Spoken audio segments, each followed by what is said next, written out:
Le C64 s'est réuni aujourd'hui en réunion d'évaluation.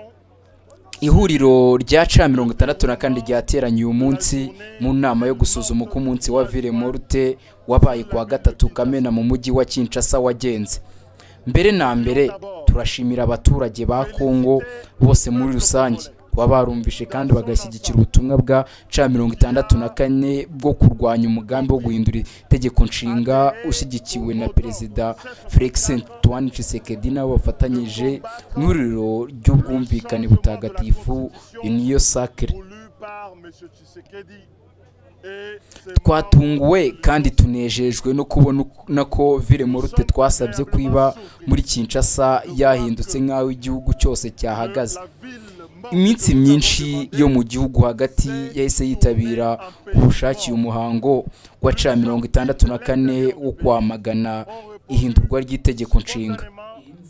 Turashimira abaturage ba Kongo kandi turabashishikariza gukomeza iyo ntambwe no kongera imbaraga mu bikorwa bishya bya C64 yatangaje uyu munsi.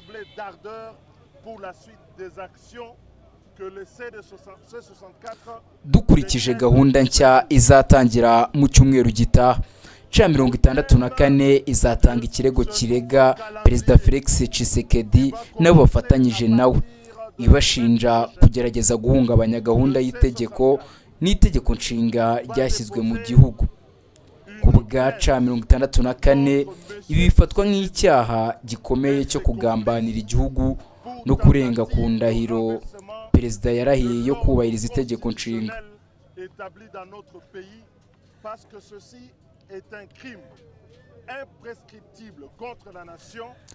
Turahamagarira abaturage ba Kongo gushyigikira iki gikorwa cy'abaturage kigamije kurenga ingera Repubulika n'ubutegetsi bugendera ku mategeko.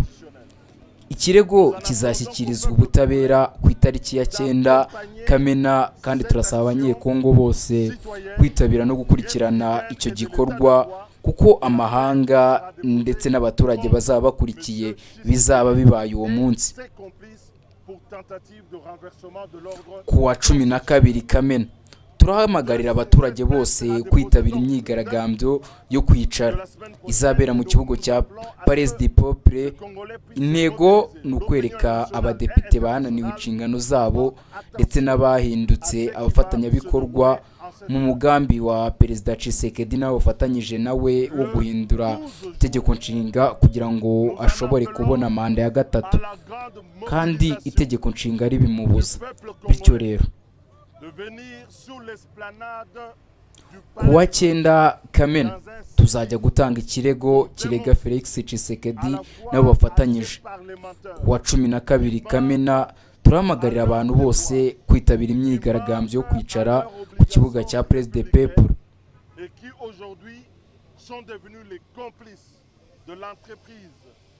Uyu muhamagaro ntugenewe abanyamashyaka gusa, ahubwo ugenewe abanyekongo bose batemera uyu mugambi. Turahamagarira abagumye mu ngo zabo ku munsi wa Ville Morte kwifatanya n'abandi bose nk'umuntu umwe kugira ngo bahagarike icyo bita umugambi wo kwiharira ubutegetsi mu gihugu.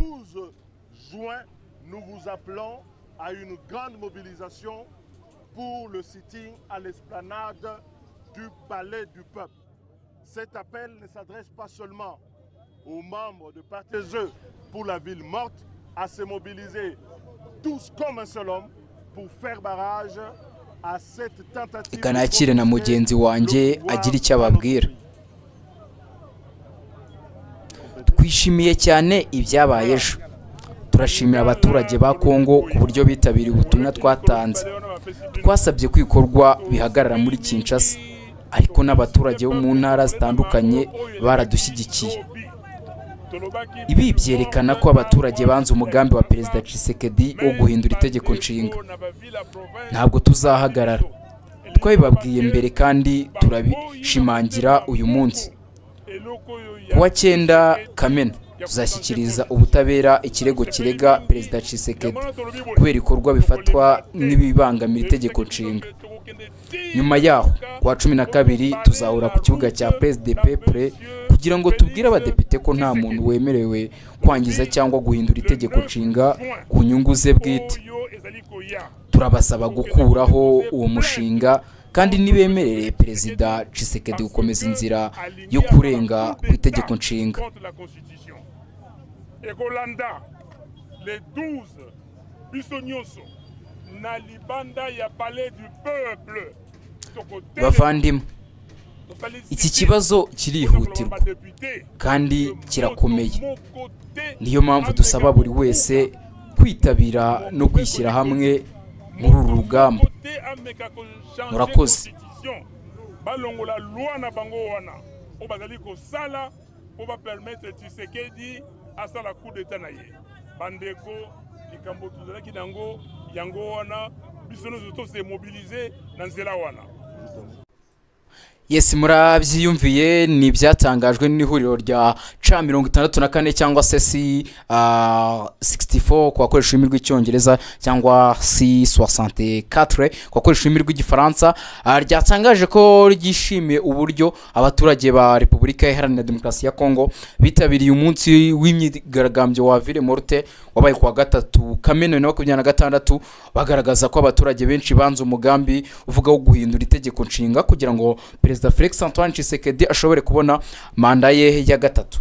C64 yavuze ko kuwa 9 Kamena abo ni tariki ya 9 izashyikiriza ubutabera ikirego kirega perezida w'iki gihugu Felix Antoine Tshisekedi nabo bafatanyije ibashinja kugerageza kurenga ku itegeko nshinga no guhungabanya gahunda y'ubutegetsi bwubakiye ku mategeko.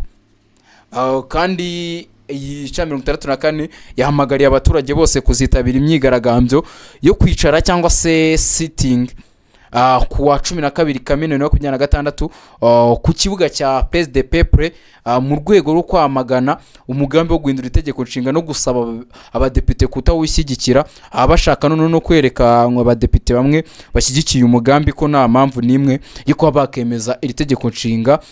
C64 isanga abaturage bose atari abanyapolitike gusa bakwiye kwishyira hamwe kugira ngo barengere itegeko nshinga n'ubutegetsi bugendera ku mategeko muri Repubulika Iharanira Demokarasi ya Kongo.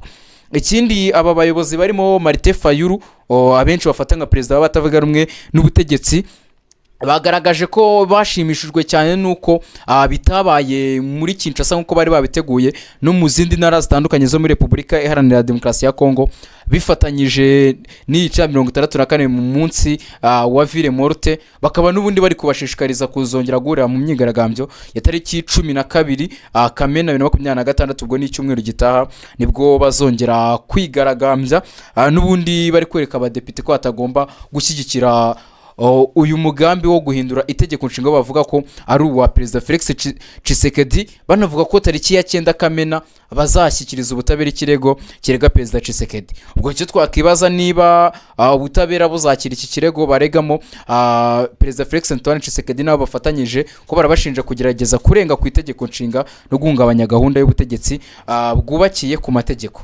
Ndi Bengozi hano inide Quick Times News, ngo turakomeza gukurikiranira amakuru yose. We kiri gusabwa no kujya hasi subscribe ugakandaho ubundi tugakomeza kubana. Amahoro n'imigisha nyagasana atanga bikomeze bane namwe. Gahunda za The Quick Times News zibanogere, gusa nimba utarakanda subscribe kandi subscribe kugira ngo dukomeze kubana.